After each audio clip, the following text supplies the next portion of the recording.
चाहूंगी, मैं इस वक्त बहुत निराश महसूस कर रही हूं, हताश महसूस कर रही हूं। हमारे देश का विपक्ष जो 2 बैठक कर चुका है, तीसरी बैठक होने वाली है। सब सोच रहे थे एक अच्छा विकल्प जो है वो सामने आ रहा है, बीजेपी नहीं तो कोई और पार्टी अगर है तो कौन। लेकिन इस वक्त कांग्रेस पार्टी के लीडर हमारे साथ प्रवक्ता बैठे हैं, उनसे मैंने एक बहुत सरल सा सवाल पूछा कि सर, ये विपक्षी नेताओं की बीजेपी को हराने के बजाय क्या आइडियोलॉजी है। मुझे अब तक जवाब नहीं मिला। के लिए सबसे पहले आशीष जी आपके पास आना चाहूंगी, 2024 में क्या बीजेपी की जो ब्रांड मोदी की एक स्ट्रैटेजी है, क्या अब उसमें सेल्फ डाउट आने लगा है? क्योंकि जिस दिन से INDIA का अलायंस आया है, बीजेपी थोड़ी कमजोर नजर आ रही है। पलक जी, आपको, मेरे को पैनलिस्ट को और आपके चैनल के सभी प्यारे प्यारे दर्शकों को भारतीय जनता पार्टी की तरफ से मेरा यानी डॉक्टर आशीष का प्यार भरा नमस्कार। पलक जी, ये जो आपने स्टेटमेंट कही ना कि बीजेपी के अंदर डाउट नजर आने लगा, मुझे ये बुरा मत मानिएगा, थोड़ी हास्यप्रद लगी। इसलिए हास्यप्रद लगी क्योंकि हमें डाउट किससे होना है? हमें डाउट उनसे होना है जो खुद अपने आप में डाउट में है। पलक जी, आपने कभी सूखा कुआं किसी की प्यास बुझाते हुए देखा है? आपने कभी ये सुना है कि जो मुझे नहीं आता हो या मेरे पास ना हो वो मैं किसी को दे सकता हूं? जिसकी गाड़ी के पीछे लिखा हो don't follow me, I am lost too, वो दूसरे को रास्ता क्या दिखाएगा? ये हालत तो इस समय इस ऑपोजिशन अलायंस की है, इस गठबंधन रूपी ठगबंधन की है, जिन्हें खुद नहीं पता कि इनकी बारात का दूल्हा कौन है।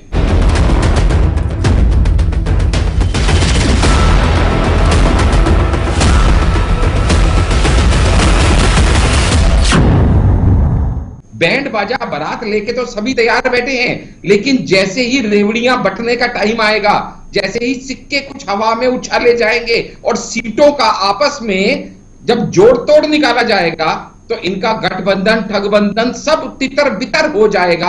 क्योंकि ये ऐसा एक गठबंधन है जिसका ना नेता है, ना नेतृत्व है, ना नीति है, ना नियत है, और ना ही इनमें निर्णय शक्ति है। इनका कोई कॉमन एजेंडा तो है ही नहीं, सिवाय एक कि मोदी हटाओ देश बचाओ। और 2024 में ये जनता मन बना चुकी है कि आखिर इन्होंने किसको हटाना है, भ्रष्टाचार को हटाना है या मोदी को हटाना है। इसका मन ऑलरेडी 2024 के लिए जनता बना चुकी है। इसलिए इनका कोई भविष्य नहीं। ये एक दूसरे के साथ जुड़े हुए कुछ ऐसे लोग हैं जिनका ये मजबूती का गठबंधन नहीं, मजबूरी का गठबंधन है। इस समय इनका साथ आना इनके लिए जरूरी भी है और इनके लिए मजबूरी भी है, क्योंकि इनको कुछ ना कुछ करके अपना अस्तित्व बचाना है। और हम सब जानते हैं कि जब नदी के एक किनारे पे सारे जानवर इकट्ठे हो जाएं, तो समझ लेना चाहिए। अभिषेक जी क्या कहना चाहेंगे?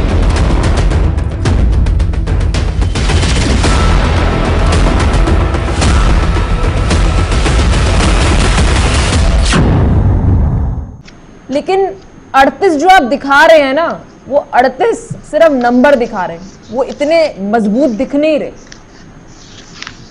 बराबर है पलक जी, मैं आपकी बात से कुछ हद तक सहमत हूं। असल में बहुत से लोगों का यह सवाल आया था कि जब इंडिया ने अपना 28 लोगों का गठबंधन का आपने मीटिंग रखा, तो उसी समय एनडीए ने 38 लोगों की मीटिंग का क्यों एक वहां पे अपना वो किया कि भाई हम लोग इतने हैं, आपको जरूरत क्या है? ये बिल्कुल ठीक है। ये क्यों जरूरत है मैं बताता हूं। आज की डेट में पलक जी जो लड़ाई होती है ना, ये एक नैरेटिव की लड़ाई होती है, और नैरेटिव सेट करना बड़ा जरूरी है। जहां पे ये ऑपोजिशन वाले ये नैरेटिव सेट करने का प्रयास कर रहे थे कि पूरा विपक्ष एकजुट है और पूरा विपक्ष हमारे साथ है। अच्छा। और हमारे साथ 28 पार्टियां जुड़ चुकी हैं। तो ये जनता के बीच में नैरेटिव रखना कि सारा विपक्ष उनके साथ नहीं है, ये क्लैरिटी देना उनको भी, अपने एलाइज को भी और जनता को भी, ये मैसेज कन्वे करना कि आज भी हम लीडर हैं, हम लीडर थे और हम लीडर रहेंगे। ठीक है, वो आपस में एक दूसरे के साथ जुड़ने का विफल प्रयास कर रहे हैं।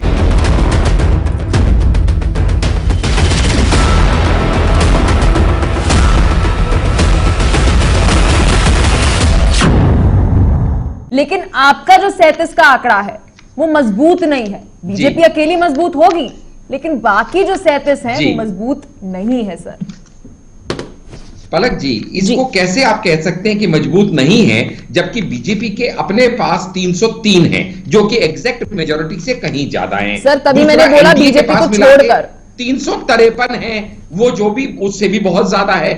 और ऐसे में जितना हमारा काम हुआ है 2019 से लेके आज तक, जब पिछली बार ही हमारे पास 45% वोट आए थे, तो इस बार डेफिनेटली 45% की बजाय हम 50 या 55% की तरफ उम्मीद लगा रहे हैं, जो कि बिल्कुल भी गलत नहीं है हमारी उम्मीद, क्योंकि हमारा काम बोलता है। हम काम काज वाले लोग हैं, नामदारी नहीं है, हम कामदारी लोग हैं। सर आप फाइनेंस से काम करते हैं तो आपको इस बारे में पता होगा। अकाउंट्स में एक बात कही जाती है कि आपके फ्यूचर के जितने भी प्रॉफिट्स हैं उनको एंटिसिपेट मत करिए, लेकिन आपके लॉसेस जो हैं उसको एंटिसिपेट करिए।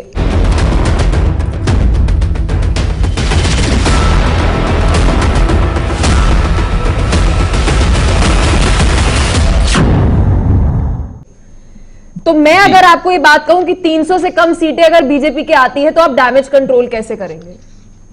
सर बहुत जरूरी सवाल है, आप इस सवाल का जवाब सोचिएगा, बोलिए। मैंने सब सोचा हुआ है पलक जी। मैं आपको वही बताने लगा था कि आपको, आपके व्यूअर्स को थोड़ी स्टैटिस्टिक्स समझनी पड़ेगी, क्योंकि अब आप नंबर गेम के ऊपर आ रहे हैं। अब हम इधर उधर की ख्याली बातें नहीं कर रहे हैं, हम डाटा और फैक्ट्स की बात कर रहे हैं। तो अगर हम डाटा और फैक्ट्स की बात करें तो जहां बीजेपी के पास 303 सीटें थी, देखिएगा मेरी फ्यूचर प्रोजेक्शन आप मेरी पास्ट परफॉर्मेंस के ऊपर लगाएंगे या आप मेरी करंट वर्किंग के ऊपर लगाएंगे। फ्यूचर इवैल्यूएशन दो तरीके से ही लगाई जाएगी। तो अगर मैं करंट वर्किंग की बात करूं तो मैं 9 साल बेमिसाल गिराना शुरू करूंगा तो आप कहेंगे आशीष जी 9 साल बेमिसाल पे कार्यक्रम नहीं है, हम कई बार वो कर चुके। तो मैं आपको पास्ट स्टैटिस्टिक्स बता देता हूं कि जहां पे हम 303 सीटें जीते थे, उनमें से 224 सीटों पे absolute majority more than 50% vote share से हम जीते थे। ये हमारी पास्ट परफॉर्मेंस है, जो अब तक किसी और पार्टी को इसको बीट करने का कोई चांस ही नहीं मिला।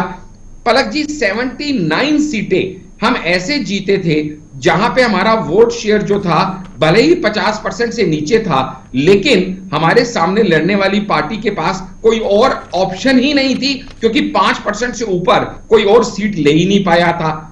ऐसे में पलक जी आप ये समझिएगा 124 सीटें ऐसी थी जो हम जीते, जहां पे हमारी ऑपोजिशन की आपस में ईंट कुत्ते का बैर जैसी लड़ाई थी, और आज भी वो लड़ाई है। जैसे कि वो सीटें थी यूपी में एसपी और बीएसपी। मैं आपके कांग्रेस के प्रवक्ता से ये एक सवाल पूछना चाहता हूं, सिर्फ 2 सवाल, इसके बाद अपनी बात आगे रखूंगा। कि मैं अपने कांग्रेस के अभिषेक भाई से पूछूंगा कि क्या ये दिल्ली में आम आदमी पार्टी के खड़े होने पे चुनाव नहीं लड़ेंगे? क्या ये वेस्ट बंगाल में टीएमसी के विरुद्ध चुनाव नहीं लड़ेंगे? मैं इस सवाल का जवाब अपने कांग्रेस के प्रवक्ता से मांगना चाहता हूं। सर आपने ये बात कही बहुत सकारात्मक है। बीजेपी इस वक्त अच्छी बात है, हर एक पार्टी को रहना चाहिए, हर एक व्यक्ति को रहना चाहिए, पॉजिटिविटी जरूरी है और हमेशा ऑप्टिमिज्म रखना चाहिए।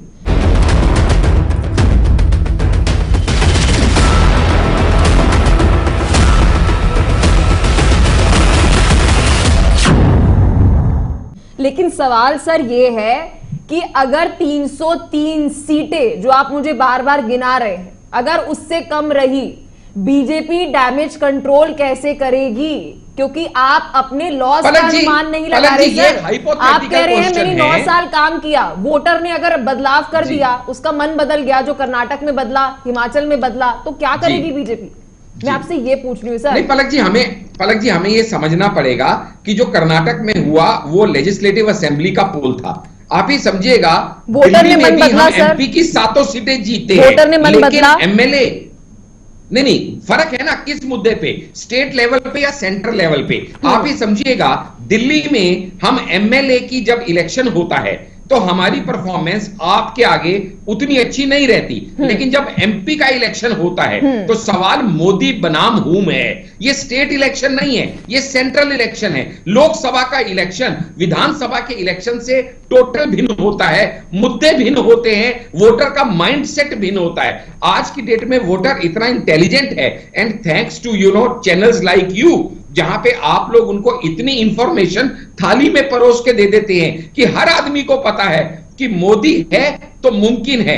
हर आदमी को पता है, बातें कितनी भी कर लो, 2024 में आएगा तो मोदी ही, क्योंकि मोदी के मुकाबले खड़े होने वाला कोई चेहरा ना इनके पास है ना ये दे सकते हैं, क्योंकि आज की डेट में इन्हें खुद ही नहीं पता कि इनका नेतृत्व कौन कर रहा है। इनकी आप देखिएगा अभिषेक जी की सारी बातें गोलमोल हैं, हम बाद में फैसला करेंगे। भैया 2 मीटिंग हो चुकी गठबंधन की, इस 2 मीटिंग में जो सबसे इंपॉर्टेंट विषय थे, एक तो था कि लीडर कौन होगा, कन्वेनर कौन होगा, आज तक पता नहीं। दूसरा सीट शेयरिंग क्या होगी, आज तक पता नहीं। जब ये कहते हैं केसी त्यागी जी जेडीयू के कहते हैं कि हम ऑलरेडी 450 सीटें ऐसी अंकित कर चुके हैं जहां पे एक सीट पे एक व्यक्ति लड़ेगा, तो मैं अपने कांग्रेस के प्रवक्ता भाई से पूछता हूं, क्या जब आम आदमी पार्टी दिल्ली में स्ट्रांग है तो इस फॉर्मूले के हिसाब से क्या कांग्रेस सरेंडर कर देगी आपके आगे दिल्ली में और टीएमसी के आगे वेस्ट बंगाल में? मैं ये जवाब आपके चैनल पे इनसे पूछना चाहता हूं। ठीक है सर, आपके सारे सवालों के जवाब लेते हैं। अभिषेक जी हमारे साथ हैं कांग्रेस।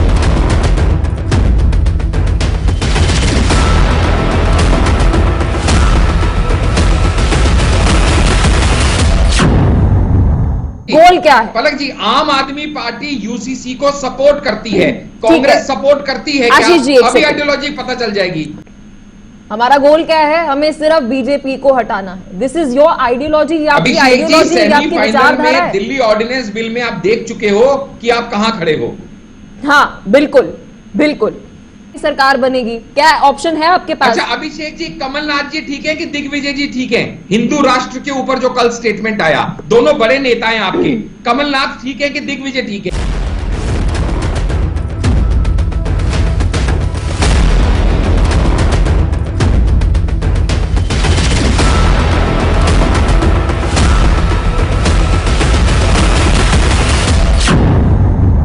धारा पूछी और मुझे लगता है कि मेरी जिम्मेवारी बनती है कि मैं बीजेपी से भी पूछूं कि आने वाले 5 साल में जब आप देश को कह रहे हैं एक बार फिर से मुझे चुनिए, मेरी पार्टी को चुनिए, हमारे नेतृत्व को चुनिए, क्या विचारधारा है, क्या आपका प्लान है, रोड मैप है 2024 के बाद आने वाले 5 सालों के लिए?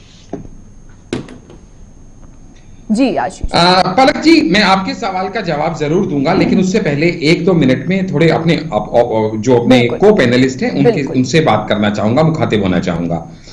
पलक जी, यहाँ पे बार बार आप जब ऑपोजिशन की बात कर रहे हैं, कांग्रेस प्रवक्ता उसका प्रयास कर रहे हैं देने का, लेकिन उनकी गलती नहीं है। जब उनकी कोई आइडियोलॉजी है ही नहीं तो बेचारे वो बताएंगे कहां से, इसलिए मैं उनको बेनिफिट ऑफ डाउट देता हूं।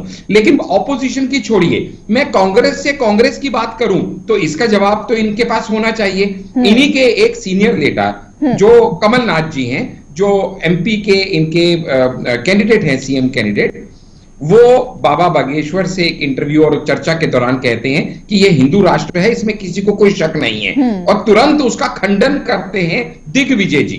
तो मैं इनसे पूछता हूं कि इन दोनों में से, दोनों शीर्ष नेतृत्व में से, एक कमलनाथ और एक दिग्विजय, दोनों में से एक ही सही हो सकता है, कौन सही है? पहला सवाल।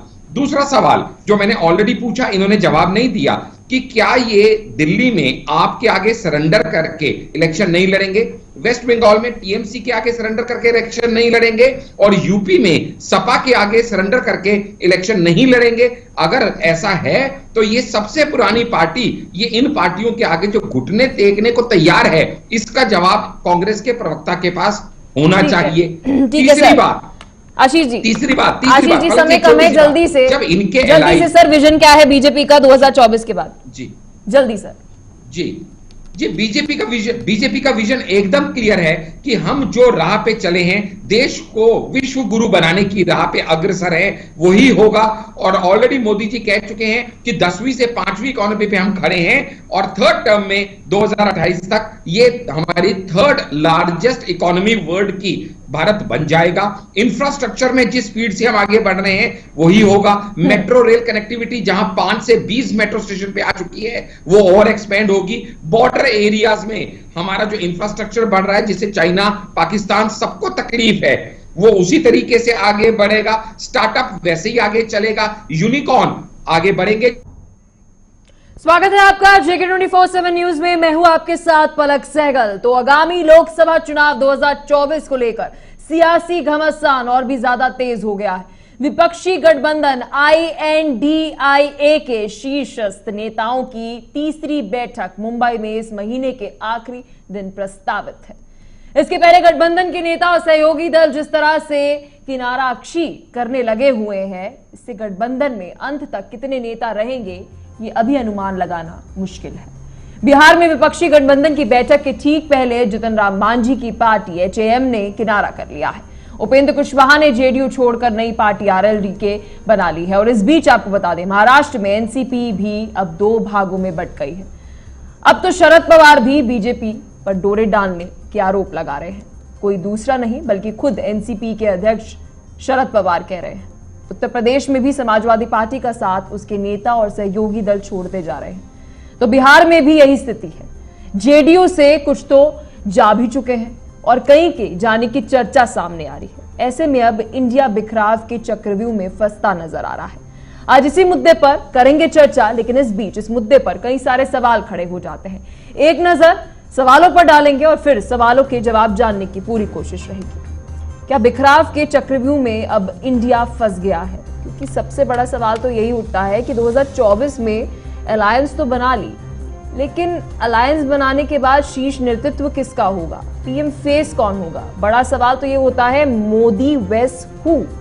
प्रधानमंत्री नरेंद्र मोदी के सामने विपक्ष रखेगा किसका चेहरा? संयोजक बनने की राह देख रहे हैं नीतीश बाबू, क्या बन पाएंगे? क्या राह इतनी आसान है? क्योंकि जद्दोजहद तो नीतीश जी ने ही की है कि 2024 से पहले एक अलायंस बनाई जाए बीजेपी को हराने के लिए। राजभर भी क्या सपा के जो मददगार जो है इंडिया के लिए, क्या वो साबित हो पाएगा? क्या मुमकिन हो पाएगा? क्या टूटते बिखरते विपक्षी दल बीजेपी को चुनौती दे पाएंगे? कौन बनेगा इंडिया गठबंधन से पीएम उम्मीदवार? एक बड़ा सवाल जो है वह खड़ा हो जाता है। आज इसी मुद्दे पर करेंगे चर्चा। इन सभी सवालों के जवाब जानने की पूरी कोशिश रहेगी, क्योंकि जब हम 2024 के मद्देनजर बात कर रहे हैं तो इस बीच आपको बता दें कि बड़ा सवाल यह उठता है कि 2024 में जहां एक तरफ INDIA का गठबंधन तो बना लिया गया, लेकिन बड़ा सवाल यह उठता है कि इनका शीर्ष नेतृत्व कौन होगा? क्या नीतीश कुमार की राह इतनी आसान है कि वे संयोजक बन पाए? क्योंकि अब धीरे धीरे सवाल ये उठने लगा है कि कई सारी पार्टियां बैकआउट करते हुए नजर आ रही हैं। तो बड़ा सवाल बीजेपी से भी उठ रहा है कि बीजेपी इस वक्त सेल्फ कॉन्फिडेंस लूज हो रहा है, क्योंकि सेल्फ डाउट की स्थिति बीजेपी के अंदर भी बन गई। जिस तरीके से इंडिया के विपक्षी दल एक साथ हुए हैं, जो अलग अलग राज्यों में सरकार बनाए बैठे हैं, बड़ा सवाल ये उठता है क्या मोदी मैजिक को ये चुनौती दे पाएंगे? क्योंकि 2014 से लेकर आज 2024 तक बीजेपी की अगर हम बात करें तो बीजेपी के पास इस वक्त एक पॉलिसी है, एक स्ट्रैटेजी है, और वो है ब्रांड मोदी। क्या ब्रांड मोदी को ये सभी विपक्षी पार्टियों के नेता दल चुनौती दे पाएंगे? ये बड़ा सवाल खड़ा हो जाता है। तो वहीं दूसरी तरफ बिखराव की स्थिति जो है वो इस वक्त इंडिया अलायंस के अंदर देखने को मिल रही है। आज विस्तार से इसी मुद्दे पर करेंगे चर्चा। क्या इस बिखराव के चक्रव्यूह में अब INDIA फंस गया है? विस्तार से इसी मुद्दे पर करेंगे चर्चा। मेहमान हमारे साथ जुड़ गए, परिचय आपको करा देते हैं। डॉक्टर आशीष आंडा, नेता बीजेपी से हैं। अभिषेक चौधरी, प्रवक्ता कांग्रेस से हैं। दिनेश गैट हमारे साथ पॉलिटिकल एक्सपर्ट जुड़ गए। बहुत बहुत शुक्रिया आप तीनों का हमारे साथ जुड़ने के लिए, अपना कीमती समय देने के लिए। सबसे पहले आशीष जी आपके पास आना चाहूंगी, 2024 में क्या बीजेपी की जो ब्रांड मोदी की एक स्ट्रैटेजी है, क्या अब उसमें सेल्फ डाउट आने लगा है? क्योंकि जिस दिन से INDIA का अलायंस आया है बीजेपी थोड़ी कमजोर नजर आ रही है। पलक जी, आपको, मेरे को पैनलिस्ट को और आपके चैनल के सभी प्यारे प्यारे दर्शकों को भारतीय जनता पार्टी की तरफ से मेरा यानी डॉक्टर आशीष का प्यार भरा नमस्कार।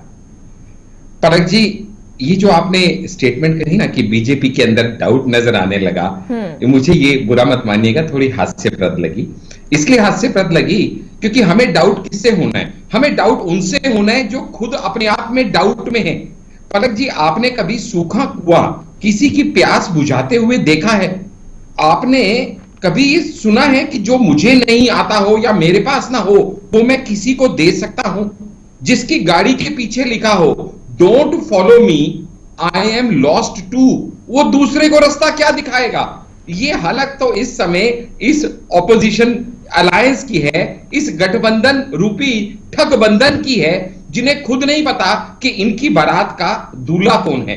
बैंड बाजा बारात लेके तो सभी तैयार बैठे हैं, लेकिन जैसे ही रेवड़ियां बंटने का टाइम आएगा, जैसे ही सिक्के कुछ हवा में उछाले जाएंगे और सीटों का आपस में जब जोड़ तोड़ निकाला जाएगा, तो इनका गठबंधन ठगबंधन सब तितर बितर हो जाएगा। क्योंकि ये ऐसा एक गठबंधन है जिसका ना नेता है, ना नेतृत्व है, ना नीति है, ना नियत है, और ना ही इनमें निर्णय शक्ति है। इनका कोई कॉमन एजेंडा तो है ही नहीं, सिवाय एक कि मोदी हटाओ देश बचाओ। और 2024 में ये जनता मन बना चुकी है कि आखिर इन्होंने किसको हटाना है, भ्रष्टाचार को हटाना है या मोदी को हटाना है। इसका मन ऑलरेडी 2024 के लिए जनता बना चुकी है। इसलिए इनका कोई भविष्य नहीं। ये एक दूसरे के साथ जुड़े हुए कुछ ऐसे लोग हैं जिनका ये मजबूती का गठबंधन नहीं, मजबूरी का गठबंधन है। इस समय इनका साथ आना इनके लिए जरूरी भी है और इनके लिए मजबूरी भी है, क्योंकि इनको कुछ ना कुछ करके अपना अस्तित्व बचाना है। और हम सब जानते हैं कि जब नदी के एक किनारे पे सारे जानवर इकट्ठे हो जाएं, तो समझ लेना चाहिए। अभिषेक जी क्या कहना चाहेंगे? आशीष जी का कहना है मजबूरी का नाम विपक्षी गठबंधन का यह नया अलायंस INDIA, क्या कहना चाहेंगे? सुन रहा था जिस तरीके से आशीष जी ने काफी सारी वाक्य गिनवाए हैं, कुछ वाक्य मैं भी उनको गिनवाना चाहता हूं। जैसे ये कह रहे हैं कि कांग्रेस की कोई आज नीति नहीं है, कोई नेता नहीं है। मैं कहता हूं एक समय था, सर मैंने कांग्रेस नहीं कहा, सर मैंने कांग्रेस नहीं कहा, मैंने गठबंधन कहा। ठीक है आशीष जी, ठीक है, बोलिए अभिषेक जी। एक समय था जब कांग्रेस ने करीब 70 साल तक इस देश की सेवा की थी और भाजपा उस समय घर बैठी थी। एक समय था जब अटल जी की सरकार थी और बहुत कम समय चली थी, वो सबसे बड़ा फेलियर कहलाया गया था। वो भी एक दौर था। ये राजनीति है। मैं काफी बार कई डिबेट पर कह चुका हूं कि कभी इस करबट तो कभी इस करबट, ये बदलती रहती है, इसमें कोई दोहराए नहीं है। गठबंधन काफी सारे सरकार के होते हैं, जैसा भी साहब ने कहा कि टिकटें जब उछलेंगी तब ऐसा होगा। मैं एक वाक्य याद दिलाना चाहता हूँ, उड़ीसा में भी ऐसे ही हुआ था जब जहाँ बीजेपी की सरकार थी और वहां पर दूसरी विपक्षी जो इनकी जो गठबंधन था, वहां टिकटें बंटवारे को लेकर इनका गठबंधन टूट गया था। तो इसमें कोई बहुत बड़ी बात नहीं है, जुड़ना या घटना बढ़ना ये सब चलता रहता है। पार्टियां सभी मजबूत होती हैं, कोई पार्टी कमजोर नहीं होती, जनता जनार्दन होती है। ठीक है अभिषेक जी, मोदी वेस किसी को नहीं, मोदी वेस हु, मैं देखिए वो एक बहुत चीजें हैं कि जब मीटिंग्स होती हैं, विधायक दल जुड़ते हैं, बहुत सारी चीजें होती हैं। सर विधायकों को सुन रही है कांग्रेस? नहीं, जब आगे सारी चीजें होंगी तब तय किया जाएगा। नहीं सर, एक सेकंड, आपने बोला विधायक दल। जहां तक मैं देख पा रही हूं, आप तो अपने कार्यकर्ताओं को, अपने विधायकों को सुन क्या रहे हैं? दिल्ली खफा, पंजाब खफा, आपने अलायंस बना ली वहां पर, वहां के कार्यकर्ता कह रहे हैं कि भैया हम यहाँ पर जद्दोजहद कर रहे हैं, आप वहां पर अलायंस बना के बैठ गए। आपने पूछने तक की भी कोशिश करी ग्रास रूट पर आपके कार्यकर्ता और विधायकों से? हर चीज की एक कमेटी बनती है, इस पर भी चर्चा की जाएगी। जो भी कोई पिछले समय में अगर कोई अगर भूल-चूक हुई होगी उसको सुधारा जाएगा। मोदी वेस हूँ सर, आपने जवाब नहीं दिया। नहीं देखिए, वो समय बताएगा, जनता जनार्दन है, वो जनता तय करेगी जिसको जनता सरकार। अरे सर आप पेश तो करेंगे ना। अगर आप मुझे कह रहे हैं 2024 में मुझे चुनिए, तो आप बताइए ना शीर्ष नेतृत्व किसका होगा। अगर आप मुझे कह रहे हैं मैं विकल्प हूं, तो शीर्ष नेतृत्व किसका है? इसकी लीडरशिप के अंदर हमारी अलायंस चलेगी या फिर केवल हवाई बातें हो रही है? नहीं, हवाई बातें नहीं हो रही, इस पर चर्चा होगी। जब बिल्कुल ये नाम जब सामने आएगा बिल्कुल रखा जाएगा, सबसे पहले मीडिया के सामने रखा जाएगा। सर कौन होंगे फिर? राहुल गांधी? नहीं, जिनको पिछले कुछ सालों से पेश कर रहे हैं पीएम फेस, या फिर दिल्ली के मुख्यमंत्री अरविंद केजरीवाल, या फिर टीएमसी से ममता बनर्जी, नीतीश जी जो पिछले 6 महीने से जद्दोजहद कर रहे हैं। सर ये अकेला नहीं मैं तय कर पाऊंगा, ना ही आप तय कर पाएंगे। कि सभी जब दलों की बैठक होगी तो उसमें बिल्कुल निश्चित रूप से नाम सामने आएगा, वो सब आप मीडिया के सामने भी रखा जाएगा। बिल्कुल ठीक है। दिनेश जी क्या कहना चाहेंगे? एक तरफ NDA और एक तरफ INDA, क्या कहना चाहेंगे इन दोनों अगर अलायंस की बात कर रही हूं, इस वक्त आज की तारीख 16 अगस्त 2023, कौन सा ऐसा अलायंस है जो आपको मजबूत नजर आ रहा है? नमस्कार पलक जी। देखिए, सबसे पहले तो देखा जाए तो ये है कि सबसे पहले अपने आप की जो आपस की जो फूट है उसे दूर करना पड़ेगा, तभी कहीं ना कहीं सफलता मिल पाएगी पलक जी। क्योंकि जैसे पहली जो मीटिंग इनकी पटना में हुई थी INDI के, इनकी पहली मीटिंग के समय जो इनका संख्या बल था उससे संख्या बल अभी कम नजर आता है। जैसे उस वक्त दो मेन इनके चेहरे थे, शरद पवार जी और नीतीश कुमार जी। तो दोनों के दोनों ही जो है कहीं ना कहीं किसी छटपटाहट और अपनी खुद की उलझन से ही बाहर निकल नहीं पा रहे, उससे उभर नहीं पा रहे हैं। जैसे कि शरद पवार जी की पार्टी जो है वो टूटने के कगार पे है। वो किसी तरीके से अपने आप को और अपनी पार्टी को बचाने के, उसको अपना अस्तित्व बचाने पे लगे हुए हैं। और अभी जो विपक्ष के दूसरे दो, जैसे कि उनके अपने खुद इंडिया के गठबंधन के जो और जो साथी हैं, वो सब प्रश्न उठा रहे हैं कि भाई आप जो है अजीत पवार अगर आपके यहाँ से निकल गए तो आप उससे चुपचाप बैठ के मीटिंग क्यों कर रहे हैं। उसी प्रकार से देखिए कांग्रेस का 10 जगह पे, जैसे कि अपने अलग अलग स्टेट्स में, जैसे चाहे जम्मू कश्मीर बोले, वहां पर भी आपस में कहीं ना कहीं सीट शेयरिंग जो है उसको लेके कहीं ना कहीं मतलब गड़बड़ नजर आती है। उसके अलावा दिल्ली में संदीप दीक्षित आज भी जाकर के उन्होंने कोई एक उसमें भाषण दिया है जिसमें उन्होंने क्लियर मना किया कि भाई हम लोग किस तरीके से कैसे क्या करें इनके साथ में, आपके साथ में। और उसी प्रकार से पंजाब में भी जो है आपस में जो है टूट नजर आती है। तो किस प्रकार देखिए, क्योंकि जनता की पॉपुलैरिटी मापने के लिए पलक जी ये होता है कि किस तरह कितने विधायक हैं, कितने सांसद हैं, उसको देख करके जनता का जो पैमाना है वो तय होता है। तो वो अभी उसमें पिछड़ते नजर आ रहे हैं। तो उसको कैसे जनता के मुद्दे लेके कि आपस में अगर टूटफाट और आपस की जो लड़ाई है उससे बाहर निकल पाएंगे। दूसरा, जैसे 2 दिन पहले की बातचीत है, हरियाणा में सुरजेवाला इनके जो काफी सीनियर नेता है कांग्रेस के, उन्होंने एक बहुत ही मतलब अजीब सा बयान दिया जिसको मतलब नोबल बोलने की ठीक है कि अजीब सी मानसिकता थी। उस टाइम पे कहीं परेशान थे, क्या था समझ नहीं है कि उन्होंने बोल दिया कि जो भाजपा को वोट देते हैं वो सब राक्षस प्रवृत्ति के हैं। तो वोटर राक्षस प्रवृत्ति का कैसे पलक जी हो सकता है? वोटर तो अपने हिसाब से अपनी समझ से अच्छा करता है, और जनता ही जनार्दन बोलते हैं। जनता को गणेश मान के लोग अपना आगे बढ़ते हैं, जो भी बने। और दूसरा देखिए, जैसे कि अगर बोलते हैं कि ठीक है कि 100 में से 51% अगर जैसे मिल जाता है तो वो जीत का लक्ष्य एक तरह से हासिल करने वाला काम होता है। तो कम से कम पिछली बार जैसे कि 2019 का चुनाव था पलक जी, उसमें कम से कम 8 राज्य ऐसे थे जिसमें 51 से लेके 70% के बीच में भाजपा को वोट मिले। तो उससे कैसे ये मतलब जो है अपना टकराव कर पाएंगे, कैसे उसकी स्थिति में अपने आप को, जीत की स्थिति तो दूर है, पहले दिनेश जी इस वक्त बड़ा सवाल ये उठता है, कहते हैं एकता में बड़ी शक्ति है। क्या इस वक्त आपको अलायंस में इंडिया की अगर मैं बात कर रही हूँ, क्या एकता दिख रही है? एकता ही पलक जी, मतलब जो मैंने सारा बयान इससे पहले दिया तो उसमें देखिए एकता की ही बातें सारी आ रही है। मतलब नॉर्थ से लेके साउथ तक और ईस्ट से लेके वेस्ट तक कहीं पर भी कोई एकता नाम की चीज नजर नहीं आती। बंगाल की अगर बात करें जैसे TMC है तो TMC और कांग्रेस के बीच में रिफ्ट है। उसी प्रकार से CPI जो है, CPI भी रिफ्ट की स्थिति में। केरला में कांग्रेस और CPI जो है उनका आपस में जो कम्युनिस्ट हैं वो उस तरह सीट देने को तैयार नहीं है। आपस में कहीं ना कहीं टकराव की स्थिति साउथ में भी इसी प्रकार से लग रहा है। तो किस प्रकार से देखिए इसको पार कर पाएंगे कि अगर आपस में टकराव अगर रहेगा, एकजुटता और एकमतता अगर नहीं रह पाएगी तो किस प्रकार से क्या करेंगे, और आपस में पार्टी में फूट नजर आती है तो किस प्रकार से उसको पार करेंगे। जी पलक जी। ठीक है, आशीष जी आपके पास आना चाहूंगी मैं। आप तक आवाज पहुंच रही है आशीष जी मेरी? जी अभी पैच किया मुझे दोबारा। जी प्लीज। ठीक है आशीष जी, सेल्फ डाउट की स्थिति पैदा हो गई है बीजेपी में। ये बात मैंने जब डिबेट की शुरुआत हुई थी तब कहा था, थोड़ा एक्सप्लेन भी कर देती हूँ सर। 2019 की बीजेपी में, या यूं कह ले 2014 के बाद, अब जब मैं बीजेपी की बात कर रही हूँ 2024 में, अलायंस 38 तो दिखा रहे हैं आप कि देखिए शक्ति प्रदर्शन, 38 ऐसी पार्टियां बीजेपी के साथ एनडीए। ना आपके पास शिवसेना है, हाँ एकनाथ शिंदे जी को आपने ले लिया, लेकिन जो एक ऑर्गेनिक हमारे पास शिवसेना थी वो आपके पास नहीं है। फिर जरा चलते हैं हम जेडीयू, बिहार की स्थिति की बात कर लेते हैं। आपके पास जेडीयू भी नहीं है। अकाली दल के साथ आपकी बातचीत चल रही है, कुछ भी होगा, 2020 में उन्होंने साथ छोड़ा, अब शायद साथ आ भी जाएं, लेकिन 38 जो आप दिखा रहे हैं ना, वो 38 सिर्फ नंबर दिखा रहे हैं, वो इतने मजबूत दिख नहीं रहे। बराबर है पलक जी, मैं आपकी बात से कुछ हद तक सहमत हूं। असल में बहुत से लोगों का यह सवाल आया था कि जब इंडिया ने अपना 28 लोगों का गठबंधन का आपने मीटिंग रखा तो उसी समय एनडीए ने 38 लोगों की मीटिंग का क्यों एक वहां पे अपना वो किया कि भाई हम लोग इतने हैं, आपको जरूरत क्या है। ये बिल्कुल ठीक है, ये क्यों जरूरत है मैं बताता हूं।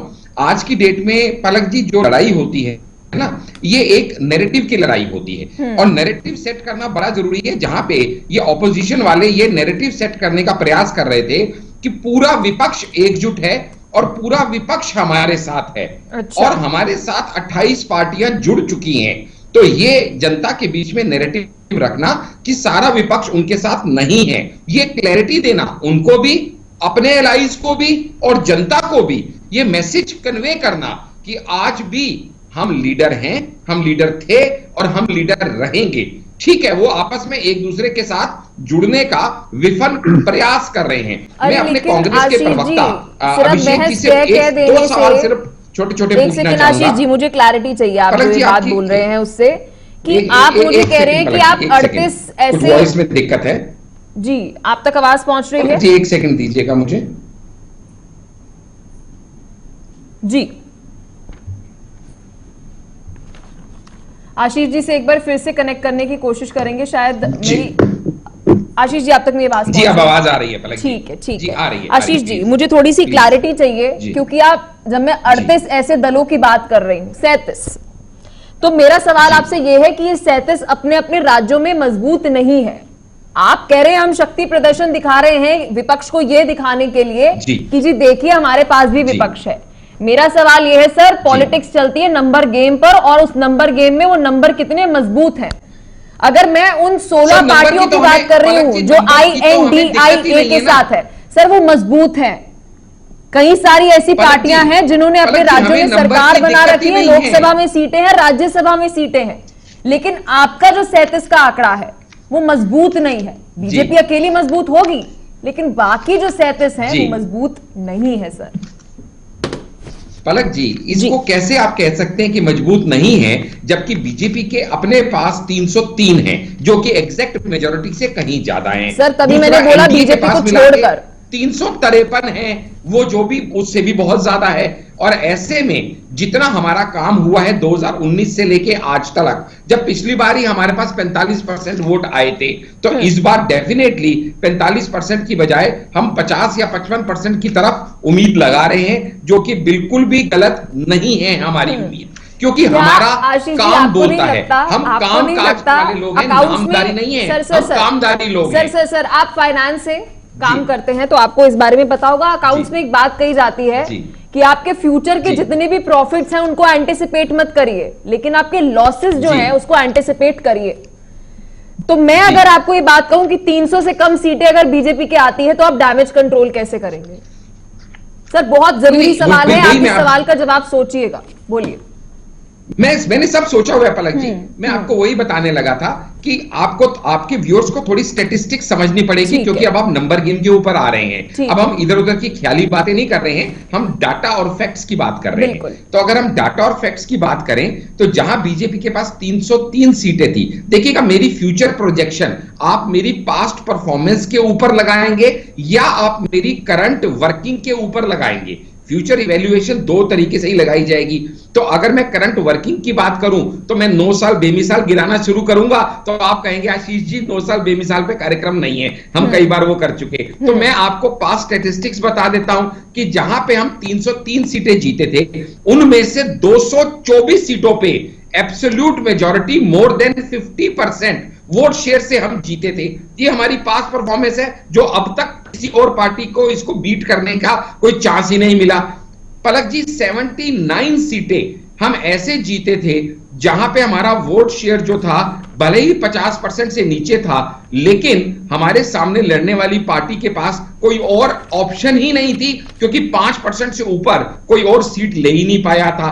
ऐसे में पलक जी आप ये समझिएगा 124 सीटें ऐसी थी जो हम जीते, जहां पे हमारी ऑपोजिशन की आपस में ईंट कुत्ते का बैर जैसी लड़ाई थी, और आज भी वो लड़ाई है। जैसे कि वो सीटें थी यूपी में एसपी और बीएसपी। मैं आपके कांग्रेस के प्रवक्ता से ये एक सवाल पूछना चाहता हूं, सिर्फ 2 सवाल, इसके बाद अपनी बात आगे रखूंगा। कि मैं अपने कांग्रेस के अभिषेक भाई से पूछूंगा कि क्या ये दिल्ली में आम आदमी पार्टी के खड़े होने पे चुनाव नहीं लड़ेंगे? क्या ये वेस्ट बंगाल में टीएमसी के विरुद्ध चुनाव नहीं लड़ेंगे? मैं इस सवाल का जवाब अपने कांग्रेस के प्रवक्ता से मांगना चाहता हूं। सर आपने ये बात कही बहुत सकारात्मक है। बीजेपी इस वक्त अच्छी बात है, हर एक पार्टी को रहना चाहिए, हर एक व्यक्ति को रहना चाहिए, पॉजिटिविटी जरूरी है और हमेशा ऑप्टिमिज्म रखना चाहिए।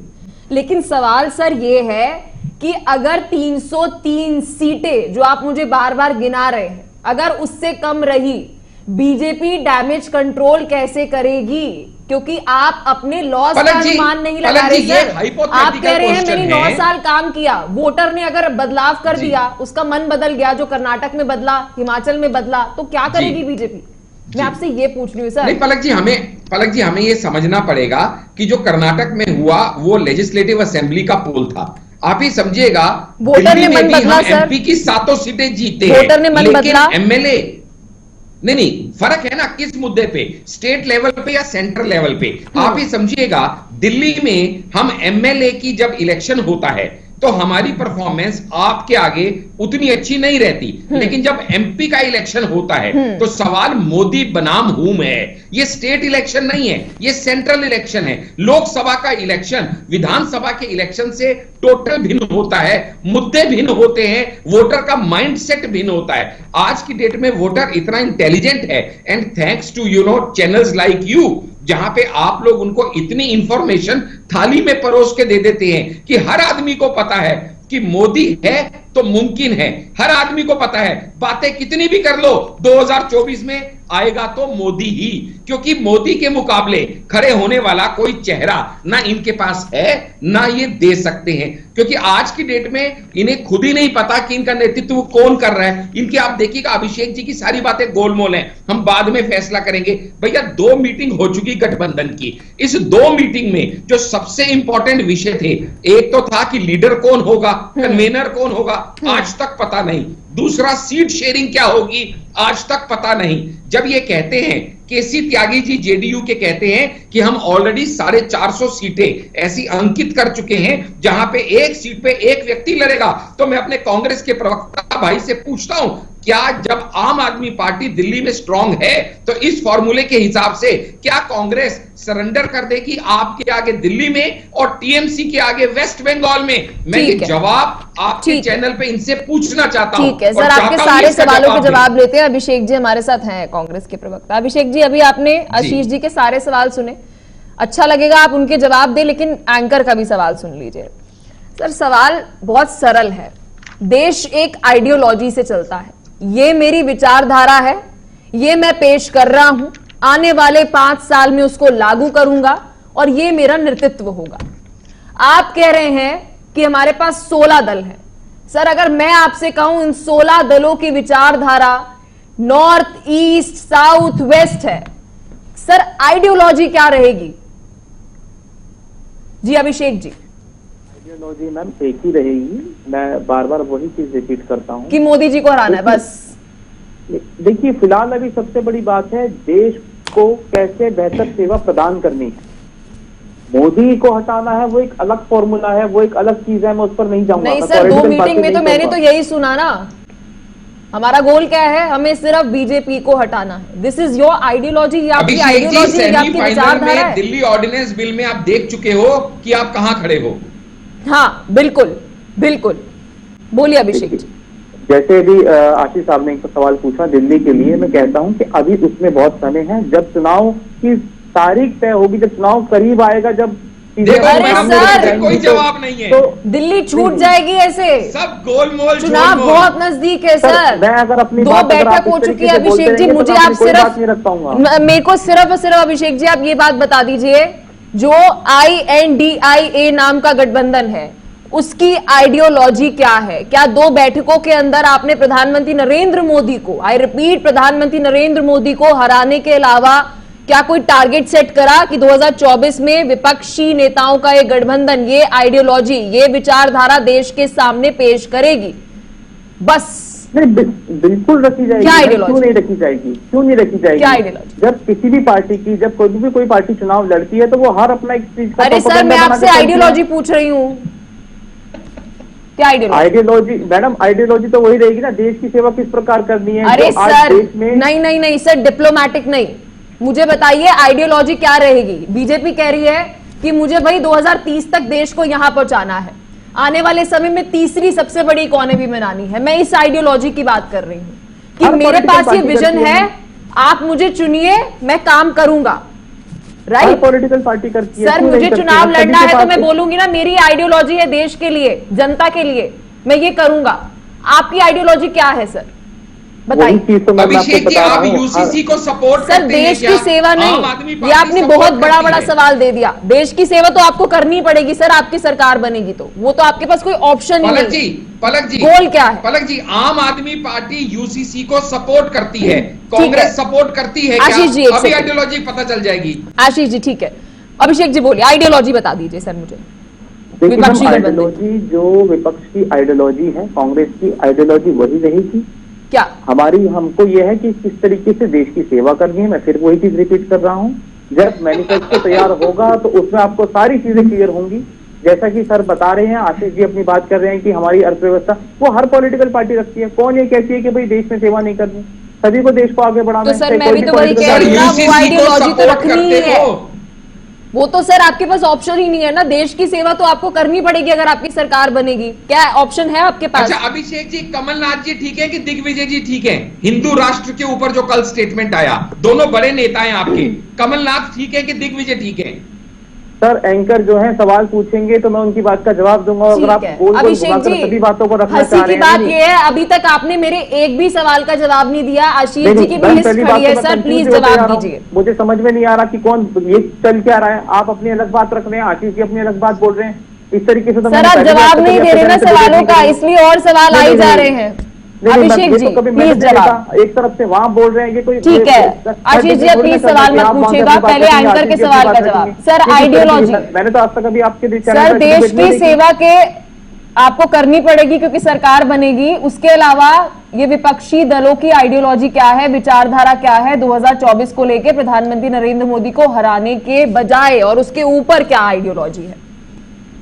देश की तरक्की कौन नहीं चाहता मैम, आप मुझे एक चीज बताइए। मैं आपको बार बार एक चीज रिपीट कर रहा हूँ, मैनिफेस्टो में सारी चीजें आती हैं।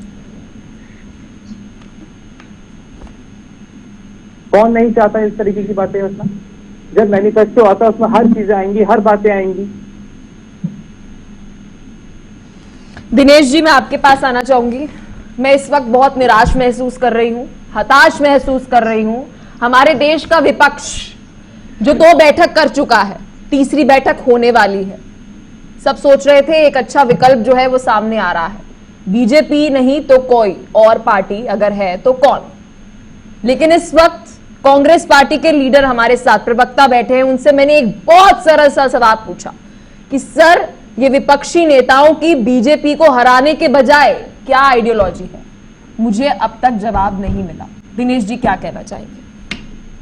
देखिए पलक जी, ऐसा है जैसे अब ये सियासी अखाड़े होते हैं, जैसे कि मतलब मान के चलें कि 2 पहलवान आपस में लड़ रहे हैं, तो उसमें देखिए एक पहलवान तार ठोक के खड़ा है, दूसरी तरफ जो है 4-5 खड़े हैं, वो मतलब कोई डिसाइड नहीं कर पा रहा है कौन उससे लड़े, कौन चुपचाप बैठ जाए घर पे। तो देखिए उसी तरीके से है, तो सियासी अखाड़े में लड़ने के लिए से होता है, तो उस तरीके से ताल ठोक के खड़ा है, तो चैलेंजर जो है उसको आना पड़ेगा, ठीक है भाई चैलेंज मैं चैलेंज करता हूँ और मैं इसको हराऊंगा उसमें। तो उसी प्रकार देखिए जैसे विभिन्न पार्टियां हैं, ठीक है इंडिया है, ठीक है हम उनको शुभकामनाएं देते हैं। और देखिए विपक्ष का कार्य ये होता है कि पक्ष में जो पार्टी बैठी है उसको कैसे पटकनी, कौन सा दाव लगाए, कुछ लगाए। तो दाव ये अगर डिसाइडेड नहीं होगा जनता के बीच में अगर बात है, क्योंकि दूसरे जो है जैसे अगर वहां पर जनता खड़ी है, जो स्पेक्टेटर्स खड़े हैं, दर्शक खड़े हैं, तो वो ये देखेंगे कि भाई ये पहलवान इसमें ये खासियत है क्योंकि ये लंबा चौड़ा ज्यादा है, या इसमें कुछ और जो है ये जो दाव है ये बढ़िया लगा सकता है। तो आइडियोलॉजी में देखिए अगर ये पता है उस तरीके से, ठीक है भाई हम इसको जैसे कि चांद पे तो देखिए भारत पहुंच ही चुका है कि हम इसको तीसरी नहीं दूसरी इकॉनमी बना देंगे, या हम लोग जो है चाइना के साथ में जो है वो जो चल रहा है उसमें ये लेके आएंगे, या कुछ और जो जैसे भी है। तो उस तरीके देखिए अपने स्पष्ट जो है, अपने जो वादे करें, कुछ भी करें, मैनिफेस्टो में जो इनके वादे थे वो कौन से पूरे किए, किस दिशा में चल रहे हैं, चल रहे हैं। और जब तक चीजें स्पष्ट नहीं कर, दूसरा देखिए सबसे बड़ी जो पेश फंसने वाली बच्चे अलग। मैं अभी दर्शकों को, जितने भी व्यूअर्स अभी हमें देख रहे हैं, हमारे पैनलिस्ट बैठे हैं, उनको क्लियर कर दूं, जब मैं आइडियोलॉजी की बात कर रही हूं तो मैं ये नहीं कह रही हूं कि कांग्रेस के प्रवक्ता मुझे अपना मैनिफेस्टो पेश करें, मैं ये बिल्कुल नहीं कह रही हूं। मैं महज और महज ये बात कह रही हूं कि अगर बीजेपी मुझे कह रही है कि 2024 में हम आएंगे, 2030 तक हम ये रोड मैप रख रहे हैं कि हमें इकोनॉमी को यहां तक लेकर जाना है, हमें ये कार्य करना है, हमें विश्व गुरु बनना है, ये मोटे मोटे तौर पर एक पार्टी की आइडियोलॉजी है, विचारधारा है कि मुझे अपने देश को यहां पर देखना है। मैं केवल और केवल कांग्रेस से ये बात पूछ रही हूं, मैं ये नहीं कह रही कि आप मेरी डिबेट के अंदर आइए और मुझे मैनिफेस्टो बताइए, वो तो पार्टी डिसाइड करेगी बाद में। जी दिनेश जी। मैनिफेस्टो देखिए मैनिफेस्टो पलक जी एक अलग विषय हो गया है, लेकिन मैं बताना ही चाह रहा हूँ उस तरीके से कि जैसे इनकी जो विजन को है अपना क्लैरिटी रखें उसमें। विजन में अगर क्लैरिटी इनके खुद ही नहीं होगा तो उसमें दूसरे के सामने बात नहीं रख पाएंगे। देखिए तो पहले जैसे की बातचीत ये थी कि जो जनता थी, जनता के पास में सूचना के स्रोत जो थे वो कम थे, चौपाल पे बैठ के डिस्कशन होती थी और कुछ होती थी। लेकिन अब क्या है कि सूचना के असीमित मतलब उनके पास में स्रोत हैं जनता के पास में, और अलग अलग सोर्सेज से सारे की सारी पार्टीज की सब विचारधारा और आइडियोलॉजी विजन सब चीज पता लगती रहती है, कौन सी पार्टी ने क्या किया, कौन से स्टेट में क्या करना, कौन सा नेता किस विचारधारा पे चल रहा है। तो उस पर अगर ये कहीं लड़खड़ाएंगे तो देखिए जनता भी कहीं ना कहीं जैसे अपना पैमाना जो है कहीं ना कहीं अगर छलक गया तो फिर देखिए अगेन फिर चीजें वही है कि वहीं कहीं ढाक के तीन पत रहेंगे और मतलब आपस में अपना अस्तित्व बचाना भारी पड़ेगी। जैसे कि पहले जैसे अगर बोला जाए तो इसमें जैसे कि इनकी 2 से नीचे सीट्स हैं, और अभी जैसे कि विश्वास मत वाली बात जैसे आई उसमें देखिए 366 से ऊपर मेरे ख्याल से नंबर पहुंचा एनडीए का। इनका जो है वो सिमट के रह गया 140 के आसपास मुझे लगता है। ऐसी राज्यसभा में पिछड़ते नजर आए। और जैसे 2 इनके आसपास के जो दल थे, जैसे मान को वाईएसआर बोले और पटनायक बोले, तो वो भी देखिए कहीं ना कहीं जैसे बीच की स्थिति एक जैसे उसमें कि बाउंड्री रेखा पे खड़े रहते हैं, वो भी जैसे सीधा सीधा एनडीए की तरफ आ गए। तो ये तो सीधा सीधा ये दर्शाता है कि ठीक है कि जीतने की स्थिति में जो है एनडीए नजर आता है। तो उसमें करने के लिए इनको एकदम विजन जो है, विजन और आइडियोलॉजी को स्पष्ट करना पड़ेगा।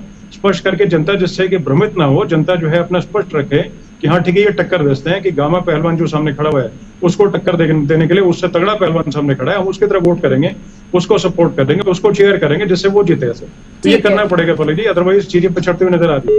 ठीक है आशीष जी, आपके पास आऊंगी मैं, क्योंकि मैंने कांग्रेस की आइडियोलॉजी पूछी है, विचारधारा पूछी, और मुझे लगता है कि मेरी जिम्मेवारी बनती है कि मैं बीजेपी से भी पूछूं कि आने वाले 5 साल में जब आप देश को कह रहे हैं एक बार फिर से मुझे चुनिए, मेरी पार्टी को चुनिए, हमारे नेतृत्व को चुनिए, क्या विचारधारा है, क्या आपका प्लान है, रोड मैप है 2024 के बाद आने वाले 5 सालों के लिए?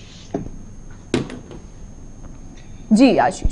पलक जी, मैं आपके सवाल का जवाब जरूर दूंगा, लेकिन उससे पहले 1-2 मिनट में थोड़े अपने जो अपने को पैनलिस्ट हैं उनसे बात करना चाहूंगा, मुखातिब होना चाहूंगा। पलक जी, यहाँ पे बार बार आप जब ऑपोजिशन की बात कर रहे हैं, कांग्रेस प्रवक्ता उसका प्रयास कर रहे हैं देने का, लेकिन उनकी गलती नहीं है। जब उनकी कोई आइडियोलॉजी है ही नहीं तो बेचारे वो बताएंगे कहां से, इसलिए मैं उनको बेनिफिट ऑफ डाउट देता हूं। लेकिन ऑपोजिशन की छोड़िए, मैं कांग्रेस से कांग्रेस की बात करूं तो इसका जवाब तो इनके पास होना चाहिए। इन्हीं के एक सीनियर लीडर जो कमलनाथ जी हैं, जो एमपी के इनके कैंडिडेट हैं, सीएम कैंडिडेट, वो बाबा बागेश्वर से एक इंटरव्यू और चर्चा के दौरान कहते हैं कि ये हिंदू राष्ट्र है, इसमें किसी को कोई शक नहीं है, और तुरंत उसका खंडन करते हैं दिग्विजय जी। तो मैं इनसे पूछता हूं कि इन दोनों में से, दोनों शीर्ष नेतृत्व में से, एक कमलनाथ और एक दिग्विजय, दोनों में से एक ही सही हो सकता है, कौन सही है? पहला सवाल। दूसरा सवाल जो मैंने ऑलरेडी पूछा, इन्होंने जवाब नहीं दिया कि क्या ये दिल्ली में आपके आगे सरेंडर करके इलेक्शन नहीं लड़ेंगे, वेस्ट बंगाल में टीएमसी के आगे सरेंडर करके इलेक्शन नहीं लड़ेंगे, और यूपी में सपा के आगे सरेंडर करके इलेक्शन नहीं लड़ेंगे? अगर ऐसा है तो ये सबसे पुरानी पार्टी, ये इन पार्टियों के आगे जो घुटने टेकने को तैयार है, इसका जवाब कांग्रेस के प्रवक्ता के पास होना चाहिए। तीसरी बात आशीष जी, तीसरी बात आशीष जी, समय कम है, जल्दी से सर विजन क्या है बीजेपी का 2024 के बाद? जी जल्दी सर। जी बीजेपी का विजन एकदम क्लियर है कि हम जो राह पे चले हैं, देश को विश्व गुरु बनाने की राह पे अग्रसर है, वही होगा। और ऑलरेडी मोदी जी कह चुके हैं कि 10वीं से 5वीं इकोनॉमी पे हम खड़े हैं, और थर्ड टर्म में 2028 तक ये हमारी 3rd लार्जेस्ट इकोनॉमी वर्ल्ड की भारत बन जाएगा। इंफ्रास्ट्रक्चर में जिस स्पीड से हम आगे बढ़ रहे हैं वही होगा। मेट्रो रेल कनेक्टिविटी जहां 5 से 20 मेट्रो स्टेशन पे आ चुकी है, वो और एक्सपेंड होगी। बॉर्डर एरियाज में हमारा जो इंफ्रास्ट्रक्चर बढ़ रहा है, जिससे चाइना, पाकिस्तान सबको तकलीफ है, वो उसी तरीके से आगे बढ़ेगा। स्टार्टअप वैसे ही आगे चलेगा, यूनिकॉर्न आगे बढ़ेंगे।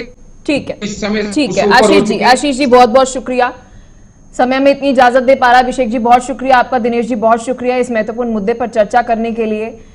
INGIA